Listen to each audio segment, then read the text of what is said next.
Salam dua jari, salam Pancasila. Kami di sini lagi kumpul dan lagi menunggu Ketua DPD PDI Perjuangan yaitu Mas Jarod, dan kami di sini seluruh badan siap-siap untuk mengadakan konsolidasi untuk memenangkan Bobi Nasution. Merdeka!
Saya ingin bertanya terlebih dahulu, apakah saudara-saudara bersedia untuk dikukuhkan? Bersedia. Bersedia untuk dikukuhkan? Bersedia. Baik. Dengan mengucap Bismillahirrahmanirrahim atas berkat rahmat, karunia dan kasih sayang dari Tuhan Yang Maha Esa, saya Jarod Syaiful Hidayat, Ketua DPD PDI Perjuangan Sumatera Utara, mengukuhkan saudara-saudara sebagai Ketua Baguna beserta seluruh struktur Badan Penanggulangan Bencana, mengukuhkan saudara Kepala BPEK beserta seluruh struktur personalia Badan Pemberdayaan Ekonomi Kreatif. Semoga Tuhan Yang Maha Esa selalu memberikan kekuatan dan bimbingan kepada kita semua untuk mengabdikan diri kita membangun Indonesia Raya. Sekian, terima kasih dan selamat. Assalamualaikum warahmatullahi wabarakatuh. Selamat sore, salam sejahtera bagi kita semua. Shalom, Om Swastiastu, Namo Buddhaya, Rahayu, Merdeka. Mas Tarto, rekan-rekan DPD yang hadir, teman-teman fraksi, seluruh pengurus badan-badan partai yang saya hormati.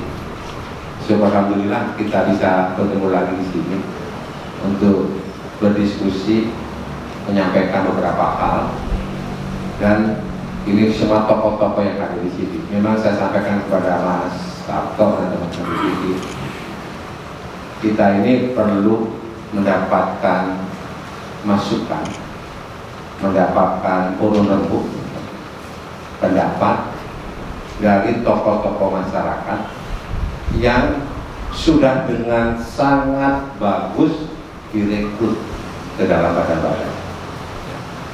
Ingat kalian semua itu, Bapak Ibu sekalian, itu tokoh-tokoh masyarakat yang selalu mengikuti dinamika perkembangan baik secara nasional, regional maupun lokal, yang selalu terpanggil di dalam alam pikirnya, di dalam alam kreasinya, di dalam dunia kerjanya itu untuk membangun tatanan masyarakat yang adil dan makmur. Itu yang menyatukan kita, yang selalu berdiri teguh tegak di jalan ideologi Pancasila.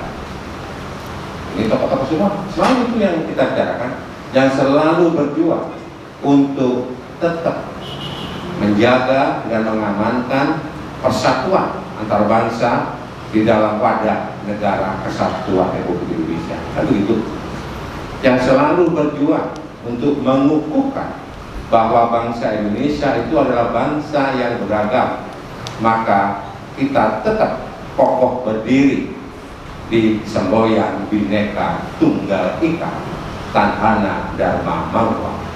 Kan itu yang selalu kita perjuangkan.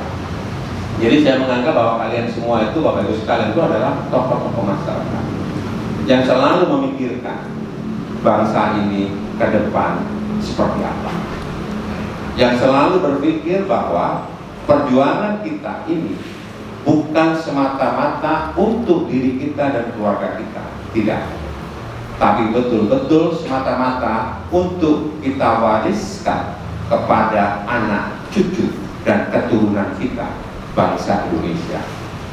Maka daripada itu, selalu saya mengingat pesan dari Bung Karno. Selalu beliau berpesan, apa yang beliau perjuangkan ini bukan untuk beliau. Maka beliau tulis di sini, kutitipkan negeri ini kepadamu, kepada kita. Itu. Semua founding fathers kita, semua para pahlawan bangsa kita itu menitipkan kepada kita. Baik buruknya bangsa kita ini, negara kita ini, ya tergantung dari sekarang ini kita mau apa. Saudara sekalian, saya kadang-kadang agak bingung juga di sini. Saya di sini yang pertama itu berfungsi sebagai badan pengkajian MPR. Anggota DPR secara otomatis akan menjadi anggota MPR. Dan saya ditugaskan sebagai ketua badan pengkajian MPR. Jadi MPR itu mempunyai beberapa badan. Ya. Kalau di DPR itu kan juga ada badan-badan ya. Tapi kalau MPR itu ada 3 badan. Satu badan pengkajian, yang salah satu tugasnya adalah mengkaji berbagai macam persoalan-persoalan yang terkait dengan konstitusi negara, yang terkait dengan ideologi negara, ya, yang memberikan pemikiran-pemikiran itu kepada lembaga MPR. Jadi tinggi banget ini. Ya. Samping itu ada badan sosialisasi 4 pilar, ya kan? Terus kemudian ada badan anggaran MPR. Saya sebagai ketua badan pengkajian, yang sekarang tugasnya salah satunya adalah mendengarkan pendapat-pendapat dari masyarakat terkait dengan pokok-pokok haluan negara. Nah, itu satu. Itu fungsi saya berdiri di sini yang cuma satu. Yang kedua, saya nanti akan coba juga menjelaskan tentang bagaimana situasi nasional terkait dengan berbagai macam, ya, demonstrasi dan dinamika, ya, pasca, ya, disetujuinya Undang-Undang Cipta Kerja. Itu kedua. Nanti kami akan sharing, ya, supaya tidak bias, hoax, ya, macam-macam itu. Ya. Yang ketiga, nah ini, saya posisi sebagai ketua DPD PDI Perjuangan, boleh tidak? Boleh dong, memang ini kok. Nah ya, nah sebagai ketua DPD PDI Perjuangan, saya bertanggung jawab untuk memenangkan 23 pilkada. Wabil khusus, ya, sekarang ini, karena kebanyakan ini orang Medan ini ya, tokoh-tokoh di Medan ya. Nah, wabil khusus untuk pemenangan pemilihan wali kota Medan. Yang pertama singkat saja tentang pokok-pokok haluan negara. Saudara-saudara sekalian, pasca jatuhnya Orde Baru, praktis kita kehilangan arah. Mau kemana bangsa kita ini? Di masa pemerintahan Bung Karno, ya, itu sebetulnya sudah dirumuskan, ya, arah pembangunan bangsa Indonesia itu, ya, dengan apa yang disebut dengan pembangunan nasional semesta berencana yang dirumuskan oleh Dewan Perancang Nasional pada itu. Pak Ju pasti hafal, ingat itu, ya. Kalau pembangunan nasional semesta berencana itu jangka waktunya 1 windu. 1 windu itu 8 tahun. Saya ada arsipnya, kita punya dokumennya, dan itu dirumuskan oleh ratusan ahli-ahli yang dikumpulkan oleh Bung Karno, ya, untuk membuat Indonesia itu nanti arahnya mau menuju kemana. Oke. Ketika Bung Karno dijatuhkan, ya, maka Pak Harto Orde Baru merubahnya dengan nama garis-garis besar haluan negara. Jangka waktunya 5 tahun, betul nggak? Ini 5 tahun. Dan jangka waktu 5 tahun ini ditetapkan ke dalam program yang masuk pentahapan itu, masuk apa yang disebut dengan replika. Betul tidak? Replika 1, rencana pembangunan 5 tahun, 1, 2, 3 sampai 25 tahun. Oke. Dan 2 produk ini, ya, diputuskan melalui TAP MPR. Betul? TAP MPR. Jadi dasar hukumnya TAP MPR.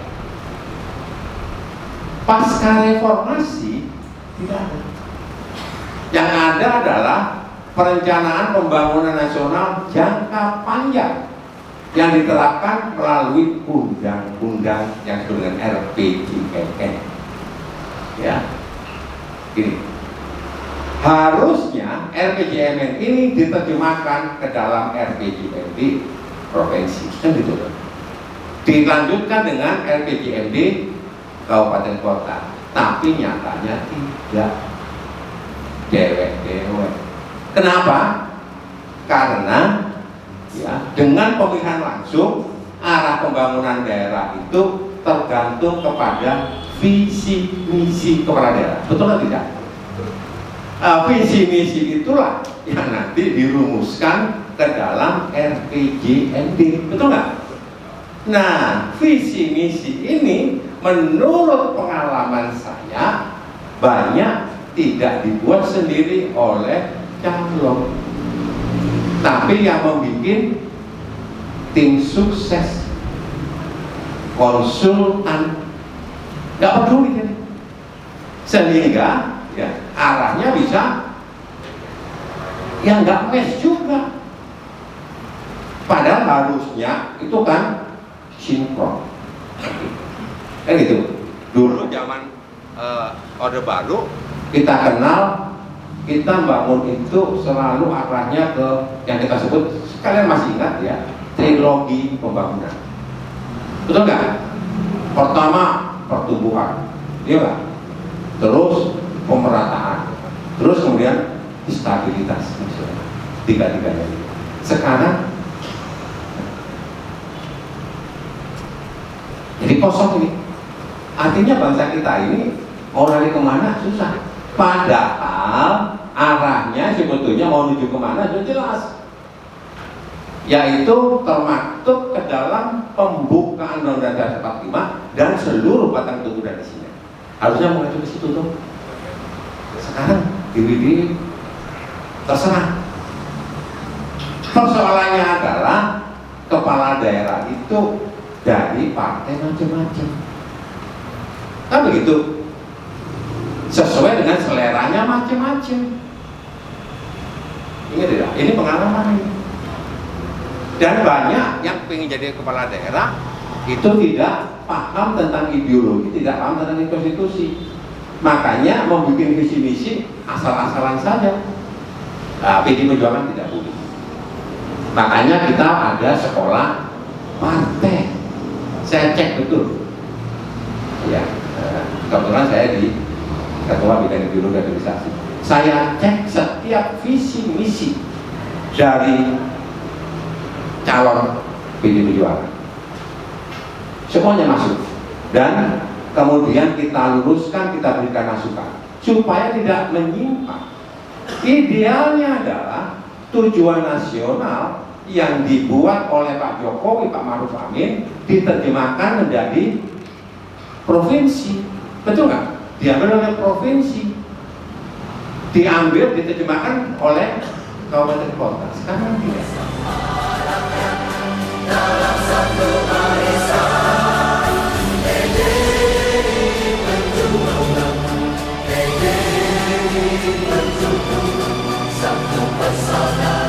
Pertama, guidance. Pancasila sebagai setara bangsa Indonesia harus dijadikan penuntun GBHN pada landasan atau kerangka yang paling tinggi. Apakah melalui KPR atau undang-undang? Saya pikir situasi politik yang Bapak di DPR bagaimana menyikapi atau membaca dari perspektif politik, tentu yang mana yang paling menguntungkan. Kalau menurut pendapat saya memang seharusnya tak MPR bisa berupa GBHN 5 tahun, 10 tahun, 25 tahun realita atau 100 tahun, bahwa negeri ini akan tetap hidup sampai 100 tahun lagi. Kemudian generasi selanjutnya akan membuat sebuah tahap lagi bagaimana Indonesia 100 tahun selanjutnya. Apa yang menjadi panduan kepala negara terpilih, siapapun dia, kapanpun selama 100 tahun ini, ada guidance. Demikian juga turunannya sampai kepada gubernur maupun wali kota, sehingga tidak ada terjemahan. Siapapun yang dari wali kota, dia tidak bisa membuat perda sesuka hati, harus berpatokan kepada GBHN yang telah ditetapkan dan disepakati pada 2024 yang terakhir nanti setelah Pak Jokowi berakhir. Siapapun menjadi presiden kita nantinya, itulah menjadi panduan kita selanjutnya. Kemarin itu kita akan memutuskan undang-undang haluan ideologi Pancasila. Sebetulnya itu untuk memperkuat BPIP, sehingga proses kaderisasi penataan tentang Pancasila itu terstruktur sampai dengan tingkat paling bawah dengan pola yang berbeda. Tapi ada pihak-pihak yang tidak suka kan seperti ini, tidak suka. Padahal itu sudah diputuskan, disetujui oleh semua fraksi. Masukannya sudah diterima. Tapi karena takut dengan tekanan massa, ya, maka kita menunggu. Cuma ini direvisi dan tetap akan kita lanjutkan, ya, untuk undang-undang ini. Sensitif. Kita menghadapi gerakan-gerakan yang seperti itu, ya, yang mana kalian harus ingat, pasca tumbangnya Orde Baru, Pancasila jarang sekali diajarkan. Bahkan di tingkat pendidikan kurikulum dihilangkan. Ya, mahasiswa. Nah, inilah berbahaya. Nah, saya bilang ini BPIP harus berubah. Dengan cara seperti itu maka pendidikan karakter itu harus dimulai sejak tingkat sangat dini, tingkat PAUD, TK, ya itu sudah harus. Dan yang mendapat itu tugas itu tentunya negara, pemerintah, sehingga semuanya mengarah itu ada haluannya. Ya. Semua dengan tingkatannya masing-masing. Kalian percaya nggak di banyak tempat gitu ya, sekolah-sekolah TK itu menghormat pada sang saka merah putih? Tidak ada, tidak boleh. Coba, betul tidak? Upacara tidak boleh. Kultum yang perlu. Bagaimana membangun karakter ini? Ya, itu baik. Terima kasih atas masukan semuanya. Terima kasih. Merdeka. Aplaus untuk kita.